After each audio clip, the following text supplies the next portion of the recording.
Hey. Welcome to the Rundown Live. This is my first time doing this, so hey, let's try this. So I figured, being that Thursday is such a long night for me, that I probably wouldn't do something on Friday, but then I thought, oh, well, I could do my little personal talks about the articles live and in person. So I'll try to do this every Friday, but don't hold me to it till I kind of get the feel of it. So anyway, good afternoon, everybody. Welcome to the Rundown. This is where I give my little personal commentary on the articles. Some of the articles I did highlight in the description, so feel free to go back and read them because they are quite interesting. Welcome to everybody. How are you doing? How's your afternoon going? All right, so let's get into a lot of this mess. So if anybody saw the president's speech last night, as far as him rounding out the RNC convention, much of the same. I don't see where in which he said anything that people felt like he had a plan or a vision for America, or other than what he already has. I didn't see anything. I didn't hear of anything that was different or hopeful. I've heard the same as he said previous times before. The fact that he even acknowledged the hurricane coming through Texas, of course, because Texas has a Republican governor and they voted for him in 2016, is probably the only reason why he mentioned Texas. But at any rate, um, like I said, I didn't see anything where in which he had a plan. It was the same thing that he said in 2016. Everything was uh, policing, over policing, supporting the police, supporting law enforcement, actually giving them more money to continue to do what they've been doing. So I didn't find any hope in it. I didn't see nothing in it worth talking about. I didn't see nothing in it worth doing anything. Um, so it was BS to me completely. Uh, Other than that, um, I don't know. What were your thoughts? Anybody have any thoughts on what exactly how they felt about what the president did? Mind you, I didn't get to see the entire RNC yesterday. I just picked up on his last couple minutes in what I consider to be um, a dictator's kind of speech where they don't really say anything about what they plan to do. And to me, maybe it's just me, but to me, it was sounding like he was pitching for 4 years as if he hadn't already been in office 4 years. And a lot of the undertone, racism, especially when he asked, what's the name of this building behind me? And we all know the name of the building behind him is the White House. Okay, so um, and that garnered cheers from the crowd. But I saw nobody in media talked about it, so I thought that that was quite interesting. Um, Moving forward from that, that is all I took from that. All I took was please vote, please get out and vote. Um, he has pandered to these white supremacists, these white thugs long enough. And I think if we're going to truly say that this is a nation for all people, then we definitely need to live by that creed and vote his goons out, and that's all of them. Whoever is running um, in your state, be that local, be that uh, gubernatorial, be that um, state senate, yeah, just show them the door because I think that was completely and utterly ridiculous. Also, second story would be the uh, Kenosha police chief, who, of course, became worldwide famous because he received a phone call from the white thugs asking them to, if he could deputize them and make it legal for them to help them police the streets during this protest for Jacob Blake trying to control the streets. Um, And so now it resurfaces that this police chief had a lot to say for some black shoplifters, that they should perish in jail. Now we all know what perish means. Let's not act like we don't know that perish means to for someone to die or demise in jail. Uh, and again, I'm not surprised. We have to stop kind of being surprised by the attitude of a lot of people who don't see it for us. We know what it is, um, but we should act accordingly. And by that, I mean voting for your local sheriffs is important, because you get to dictate whether people like that remain in places of power, where in which they can say things like that and then underhandedly probably allow those white thugs to come into the town with their rifles and their long guns and shoot at people, and it be okay.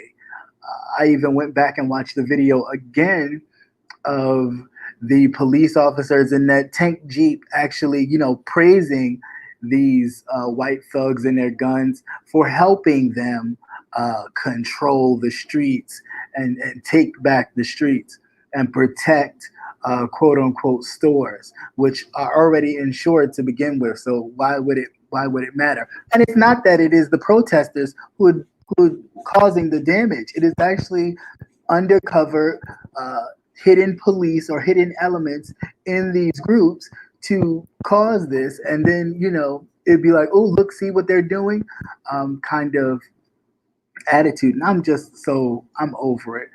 Personally, I just think we need to find a different way. I think the marches and the peaceful protests work for a time, but we need to start being more proactive in actually picking legislators and lawmakers that will push this fight further and forward, instead of having the same doing the same thing and expecting different results. Like we're only getting so far with these peaceful protests.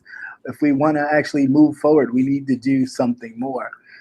We need to push the boundary, and by any means necessary, as in the words of the great Malcolm X, because they're building the wall by any means. They're creating a boundary by any means. So why can't we meet that same aggression?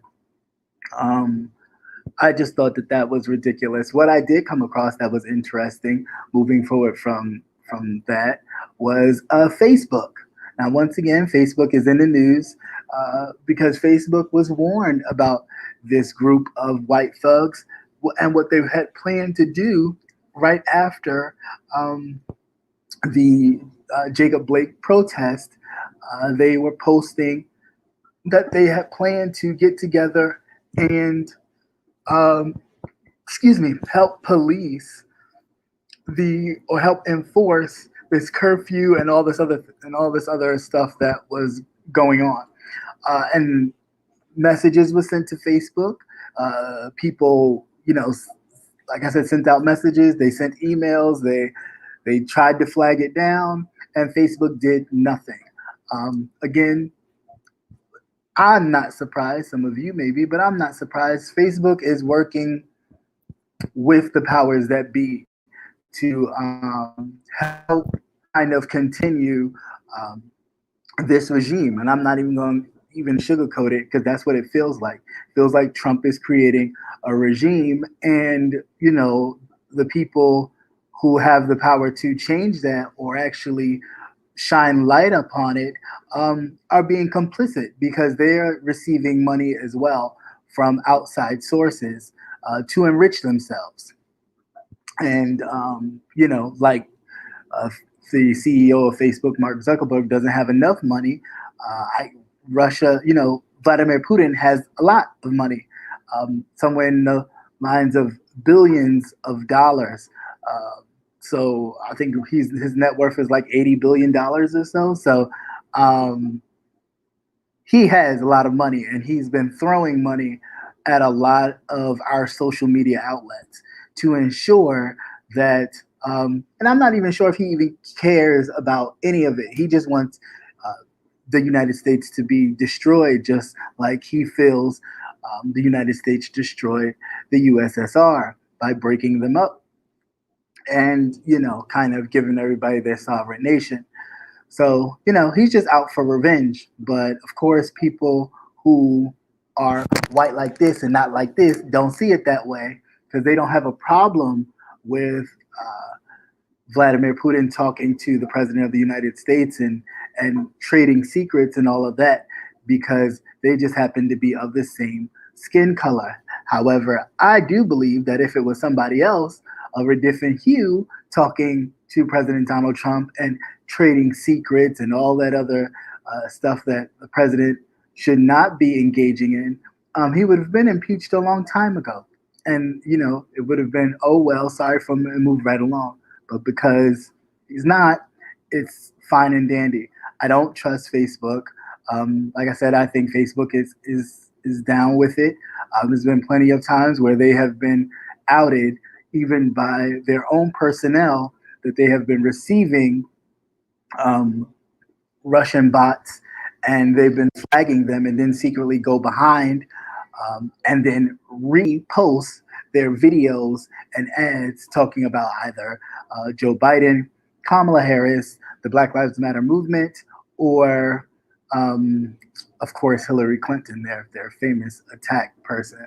So yeah, that was that. So just keep an eye out on what you do on Facebook. Be very mindful that they are with it. So please don't be fooled. So like I said, just be careful what you post on Facebook. All right, so now we move towards the MGM Graham. Now the MGM Graham, due to the coronavirus, has been having some financial trouble. Right now, with these companies and businesses, of course, receiving bailout money, there was a stipulation in which they had to make sure that they kept their employees furloughed in order to receive bailout money. Okay, so a lot of companies decided to do that. So what they did was they furloughed their employees so they could receive benefits. All right, while the pandemic was going on, to ensure that they made money. All right, so you're like, okay, cool, no problem. Now, of course, bailout money for a lot of these corporations are drying up, and with no clear sight that they're going to have any type of money coming in anytime soon, with the Senate and Mitch McConnell, of course, dragging his feet about extending benefits not only to the employers but to the employees as well, with the unemployment additional $600.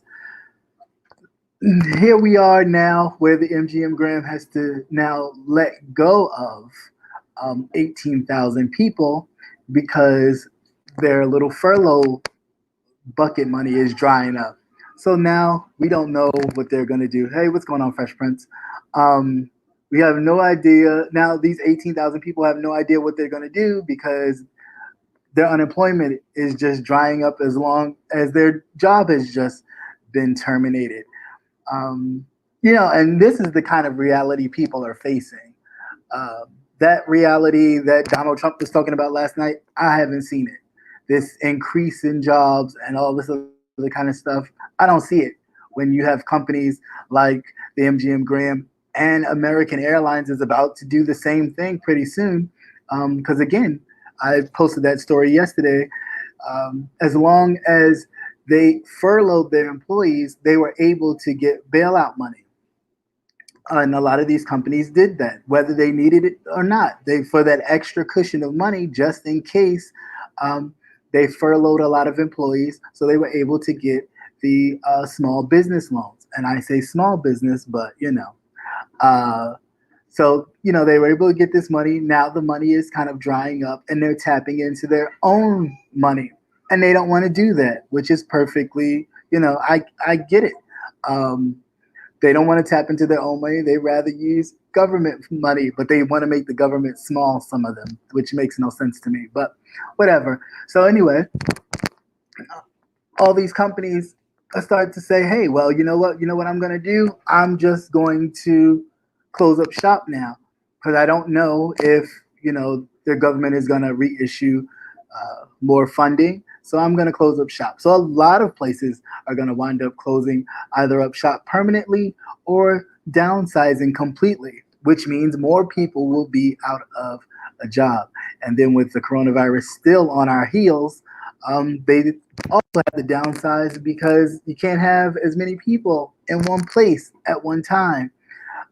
So it's going to be a transition of a lot of things. So this whole new, you know, uh, making America great, um, as if you didn't have 4 years to do that and you still haven't done it.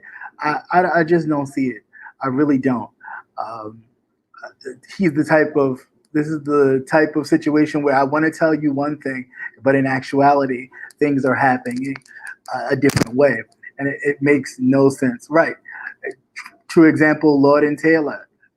Again, another store who took the bailout money by furloughing employees, and then after a while you can't sustain even with that, so you wind up filing back and closing the store completely.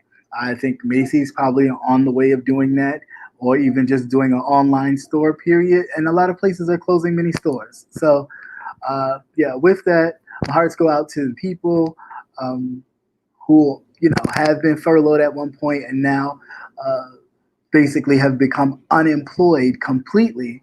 And then you have a Congress that likes to fiddle with paying people who have lost their jobs unemployment, which is ridiculous. But that's totally crazy to me.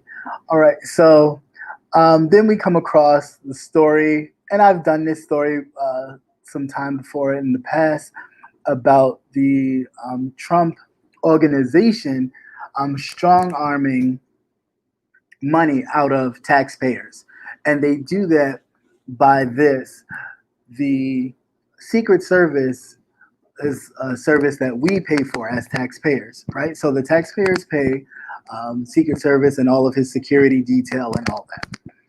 So what he does to ensure that he gets paid on the back end from all of this is he'll make his Secret Service agents stay at his properties. That's why he's always going to a Trump property, right? And you figure, well, why? Well, he wants to do that because it's privacy and all this other kind of stuff, and whatever. But he's actually doing uh, just that for this reason, so he can always make money on the back end.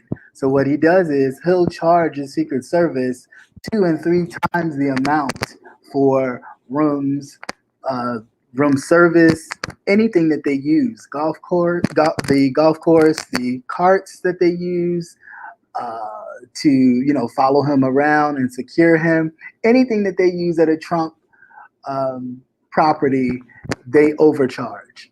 So much so that right now the total is about $900,000. So we're almost at $1 million that this Trump organization, basically Donald Trump, has put in his back pocket. So when he says and walks around and talks about he does not need the presidential salary, that he gives it back, he gives it back because he gets it back about double that. So I just want to make sure we're very clear on what's going on here.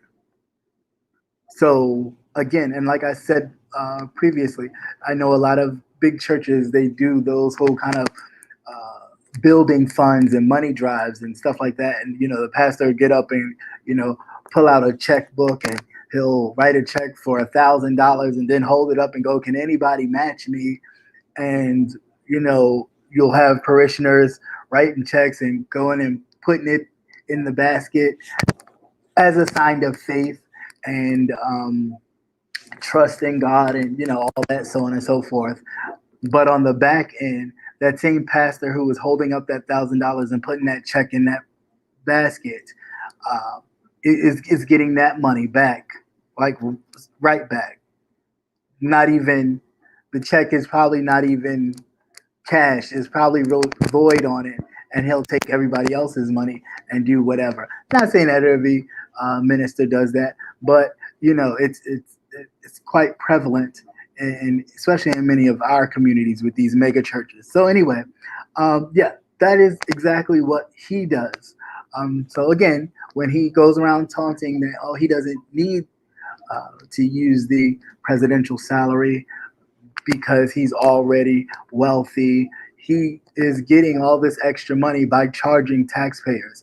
All of that last night, that's paid with your tax dollars. So whether you want to support Donald Trump or not in his campaign for reelection, you have supported him because all that is being paid by us. And that's never been done in the history of this nation. We never use the public residence and historical buildings of the United States, especially the White House, to promote a campaign. It's not what it's used for. That's why the conventions are held in other states outside of the District of Columbia. But with this person, everything is, there's no hold bars on what he can do, and there's no one to tell him he can't do it because they're complicit in allowing him to do so. So that's why I say that everybody needs to go, and it just needs to be gutted. Now, don't get me wrong, I can't sit here and say that all the Democrats are great because they're not, and some of them need to be checked as well.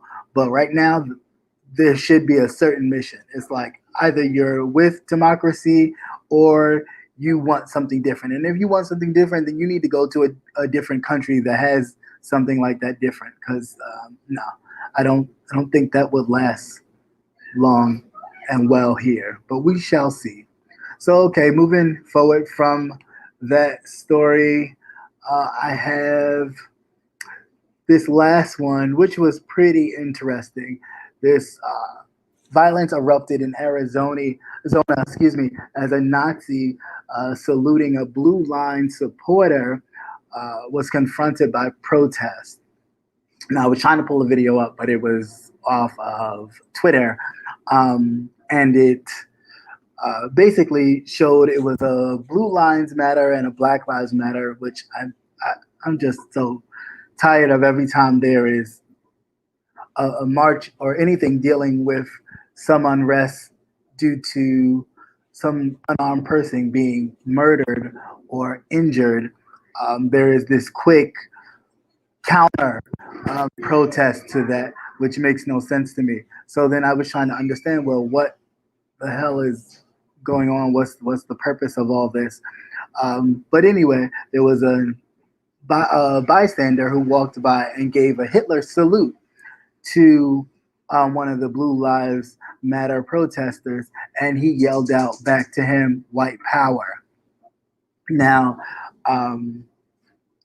we don't need anything any clearer to know what's going on here, and I don't think there's any need for anybody to, quote unquote, wake up and see that this is definitely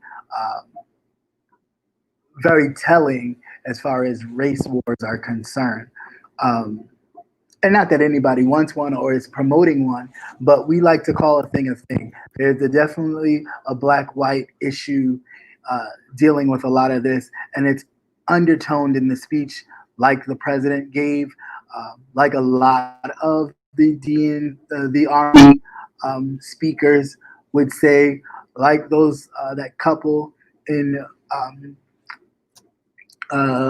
Missouri gave as well, when they sat there and talked about low income housing and other. Those are code words for people of color, for Black people. So let's be very clear. The language, it may not be as direct as saying we don't want Black people in our neighborhoods or in our suburbs, but that's exactly what they're saying without saying it. And the people who need to hear it are hearing it, and they're doing just that. Like the young 17-year-old that shot and killed two people. it's been reported now that he would be in his high school and threatening to kill people when they talked bad about his quote unquote president. So therefore, if you knew this and you had this same you had this person freely walking around without being checked, and you knew this about his I won't even say mental health, because we keep you know pacifying uh, them as when they do something as being a lone wolf or mental health. Everything is kind of made an excuse for. However, on the other end, when it is someone black or someone of color, it's immediately they're a thug. This is the reason why this happened to them, because they didn't do this. I.e., case in point, like Jacob Blake. Now all of a sudden it's, oh well, you didn't see the full footage of the reason why that happened to him. However, we can look at tons of footage where there was um, white assailants, right, who had threatened police officers and nothing had happened, who had weapons on them as far as knives or anything like that, and none of them was shot and killed. However, it's always a shoot and kill for a person of color. And we can always talk about, again, what the person had on them. Oh, that police officer felt threatened. Yeah, he felt threatened. He felt threatened from the color of this person's skin, not threatened by um, anything else other than that. So he wanted to exert his power or privilege over this person. So, I mean, I don't know what else to say. Like, it's gotten to a point where if it's coming from the top, it's definitely given everybody permission to continue and fall in line to um, what is happening, what is okay. And I do feel some type of way when you have all of these African Americans, and I'm not saying that we can't be Republican, because it's definitely not my case. Vote for who you vote for. Believe in whatever party you choose to believe in. However, when your party is spewing and promoting these types of divisive arguments, and you can't stand in your party and say, okay, I got to stop you there. We should not be talking like this. We should change this narrative, or promote something different. You don't have anything to say about that. Is a problem for me. It's a problem for me with the Tim Scotts of the world, and there ain't too many others really. I mean, those that claim to be Democratic and then all of a sudden want to change gears. It's all for spotlight and publicity. It's for their 15 minutes of fame. It ain't really for nothing. Like, I've been a Republican the whole time, even when there was not that much camera time around being a Republican. So that's the only reason why I really call out Tim Scott would be the only one for me. Everybody else just came out the woodworks for camera time. But anyway, yeah, so that's all I had real quick. Just wanted to pop on and give you guys a little something. I do have somewhere to be a little later. So hopefully one of you have a great weekend. Be safe. Stay safe. Do your whole washing your hands. Definitely continue to wear your mask. Um, and just be mindful. It's a lot going on out here, and we definitely don't want to be unaware of definitely what's happening. We definitely want to be on point and quite focused that this world is changing, and we need to make sure that we are in the forefront of uh, not on our watch, like really, like not on your watch. So with that, everybody have a blessed weekend. God bless, and I'll see you guys on Monday for the rundown, regular time, regular schedule at 12 p.m. All right, peace.